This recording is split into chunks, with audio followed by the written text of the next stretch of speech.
Els carrers de Capcir, Amor, Alarcón, Bragança i el passatge de Feliu encara no tenen clavegueram. Per això seran els primers que es renovaran en el marc del projecte Clota Conservació, un planejament per posar al dia la part antiga del barri sense que perdi l'essència rural. Els veïns feia temps que ho reclamaven.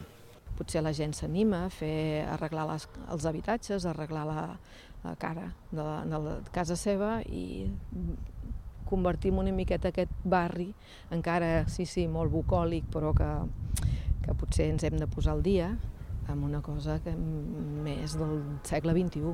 Es renovarà el clavegueram, el paviment, el mobiliari urbà i l'enllumenat d'aquests carrers. Es faran de plataforma única, amb llambordes i voreres accessibles i se soterraran les línies aèries. La idea és que s'assemblin a aquest punt del carrer del Marquès de Castellbell, situat just a l'entrada del barri.